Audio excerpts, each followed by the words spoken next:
ฮัลโหลสวัสดีค่ะกับเมย์นะคะกับการมารีวิวมิลค์เชคนะคะมิลค์เชคสแน็ค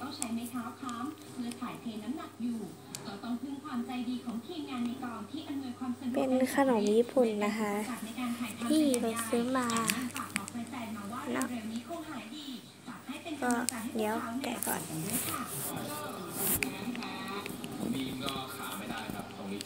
ติ๊บติ๊บติ๊บโอ๊ย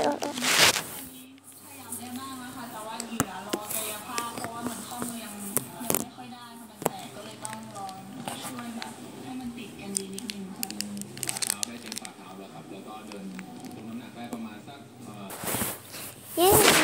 ก็ตอนนี้ก็แกะได้แล้ว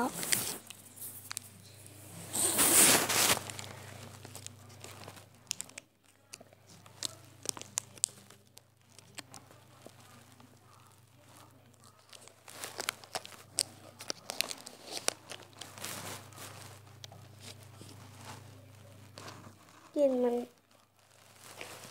ไม่ใช่มีเสียงปะมันเป็น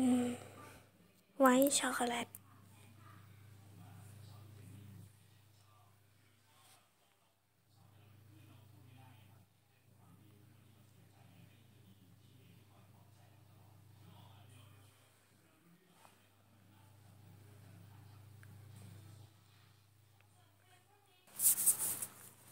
นะคะก็กลิ่นมันรูปร่างของมันนะคะก็ยังเหมือนไวท์ช็อกนะคะแต่ว่ามันจะเป็นมิลค์เชคได้ยังไงอะทั้งที่มันเป็นไวท์ช็อกแบบนี้มันจะเป็นชื่อมิลค์เชคของญี่ปุ่นมาค่ะไม่รู้นะถ้ารู้ก็บอกด้วยเนาะเดี๋ยวชิมดีกว่า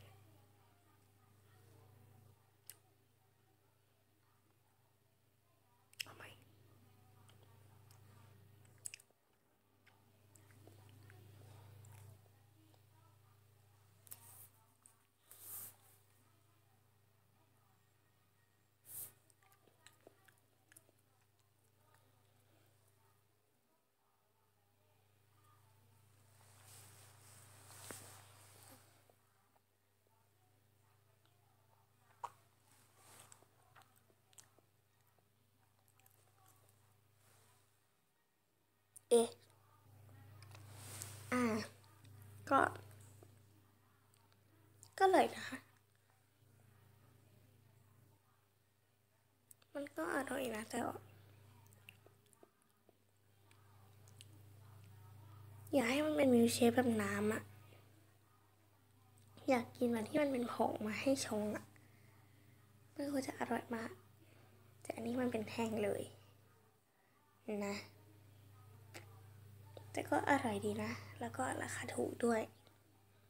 คือมันมีราคาแค่5 บาทเองนะคะอุ๊ยเลอะ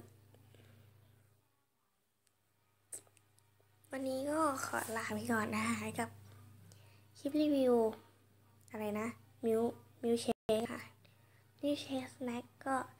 ขอลาไปก่อนนะคะบ๊ายบายงับ